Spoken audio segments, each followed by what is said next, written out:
E 44 minutos, a gente continua a falar sobre esse tema. O Povo News recebe agora o deputado federal Reginaldo Lopes, do PT. Ele é, inclusive, relator da proposta de reforma tributária e vice-líder do governo Lula no Congresso Nacional. Deputado, muito bom dia. Seja bem-vindo aqui ao nosso Povo News. A gente mostrou há pouco algumas reações, vídeos da oposição reclamando dessa alta recorde do dólar e até pedindo o impeachment do atual presidente Luiz Inácio Lula da Silva. Como é que o senhor observa essa estratégia da oposição? Alta do dólar é motivo para pedir a saída de um presidente? Muito bom dia.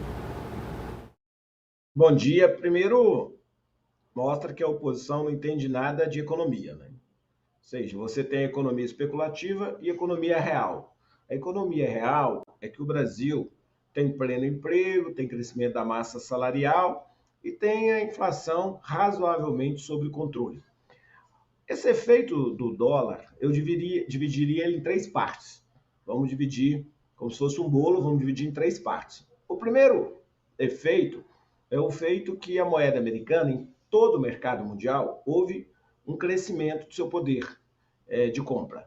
Isso se deve à eleição do Donald Trump. Então, ele, após a sua eleição, ele promove uma valorização, lógico, por causa das promessas que ele está estabelecendo dentro do país e no processo eleitoral, uma valorização do dólar comparado com a maioria das moedas. Se você fizer uma cesta de moeda, a moeda americana teve valorização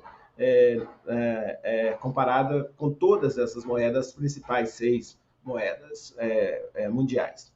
A segunda parte do bolo, eu diria para você, que é o efeito temporal, efeitos temporais sazonais. É normal que no final de ano os especuladores retiram o seu dinheiro, voltam para o país de origem. Então, tem essa segunda parte que é um efeito mais sazonal. E a terceira parte lógico, um pouco o ataque especulativo a partir das metas fiscais do governo do presidente Lula. É evidente que tem uma parte que nós precisamos buscar e fazer os ajustes fiscais e cumprir as metas do nosso marco legal, do nosso arcabouço fiscal. Então, eu dividi em 3 momentos. Então, é evidente que o governo tem tomado suas ações, agora, tem que ser ações equilibradas que não retiram poder de compra dos trabalhadores. É bom lembrar que nós somos uma economia de renda pequena. O povo brasileiro, o trabalhador brasileiro, o aposentado brasileiro, a pessoa que recebe LOAS,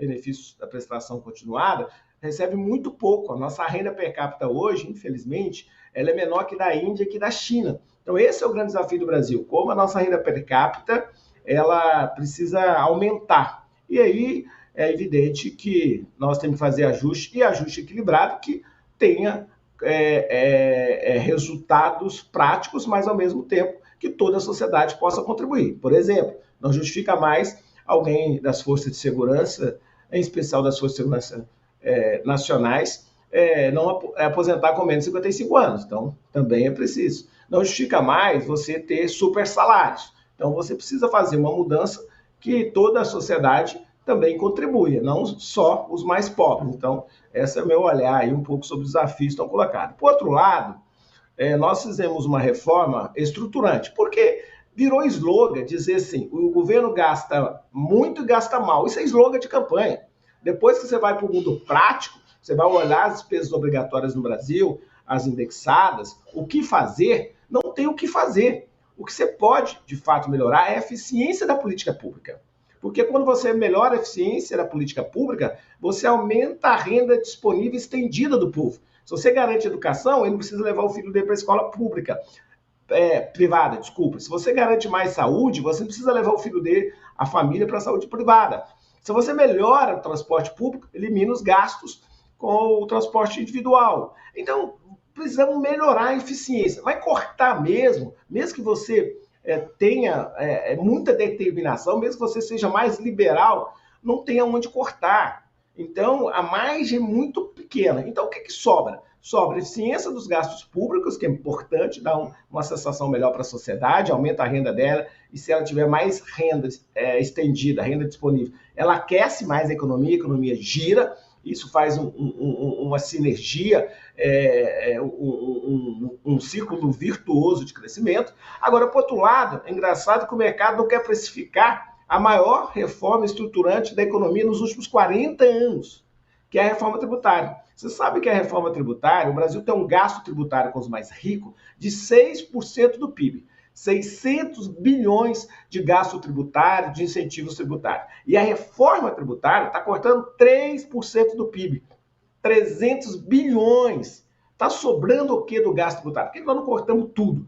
Porque o super simples, 90 e tantos por cento das empresas são pequenas e médias empresas. Então tem ali um sistema favorecido, um regime favorecido. Tem o MEI, tem o Nano Empreendedor que eu criei agora na reforma tributária, e tem a Zona Franca de Manaus, tem o ProUni. Então nós vamos sair de um gasto tributário de quase 600 bilhões para menos de 300 bilhões. Isso é organizar a trajetória da dívida a longo prazo. E sem falar que nós também acabamos com a guerra fiscal.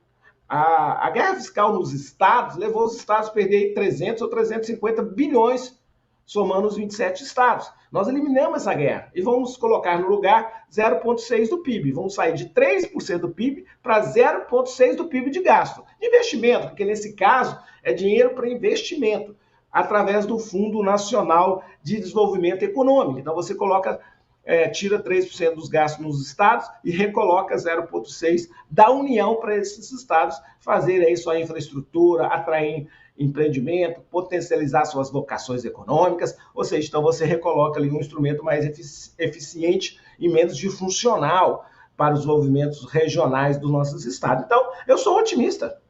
Essa é a realidade do país. Então, eu acho que isso a gente precisa acertar na comunicação. Tem muito erro de comunicação no governo. Quando você não sabe a mensagem que você quer transmitir, é muito difícil o governo acertar na comunicação.